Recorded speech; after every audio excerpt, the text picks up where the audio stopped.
রংপুরে সমবায় আইনকে বৃদ্ধাঙ্গুলি দেখিয়ে রমরমা ব্যবসায় মেতে উঠেছে কিছু অসাধুপায় দাদন ব্যবসায়ী সিন্ডিকেট।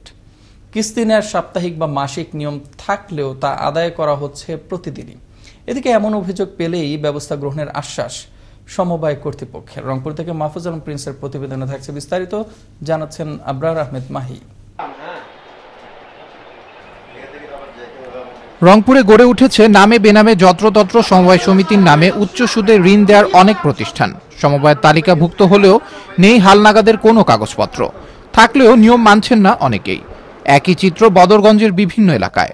সামান্য ঋণে নিচ্ছে ফাঁকা স্ট্যাম্প ব্যাংকের ব্ল্যাঙ্ক চেক, ফলে ঋণ পরিশোধে ব্যর্থ হয়ে চেকের মামলায় পড়ছেন অনেকেই।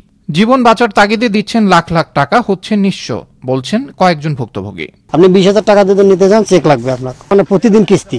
কোথায় আমার কাছে টাকা পাবে মনে করেন যে 445 টাকা, আর সেখানে মামলা হচ্ছে 1,65,000 টাকা। সদরপুলের বর্তমান দায়িত্বে আছে, উনি আমাদের নামে বিভিন্ন ধরনের হয়রানি এবং ভয়ভীত মামলা দেখাচ্ছে। এটা আমি আপনাদের এবং সরকারের কাছে এটার বিচার চাই। 1,72,000 টাকার উনি মামলা সাজাইছে। আমি এটা এখন মাননীয় সরকার আছে, এটার আমি বিচার চাই। আমি গরিব মানুষ।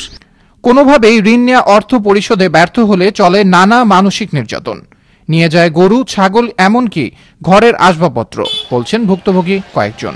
গরু নিবে চাই, ছাগল নিবে চাই, কয় বলে তোমার কি আছে কি নাই, আমি নেমো তেমনি আর থেকে নরমো, তাছাড়া নড়বেন নেই। পরিশোধ না করা পর্যন্ত ওরা তো এসে হয়রান শুরু করে দেয়। সমবায় আইনের বাহিরে কোনো কিছুই করার সুযোগ নেই সমিতিগুলোর, তবে দৈনিক কিস্তি নিলে ব্যবস্থা গ্রহণের আশ্বাস এই উপজেলা সমবায় কর্মকর্তার। এটা তো আইন দ্বারা বিধিবদ্ধ, এটা এর বাইরে যাওয়ার কারো কোনো সুযোগ নেই।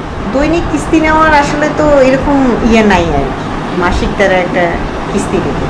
করোনা মহামারীর প্রভাবে নিঃস্ব হয়েছে স্বল্প পুঁজির মানুষেরা, আর এই সুযোগে দেখা দিয়েছে দাদন ব্যবসায়ীদের তৎপরতা। অসাধু এই অধিক সুদে টাকা লেনদেন ব্যবসায়ীদের আইনের আওতায় আনার দাবি সকলের।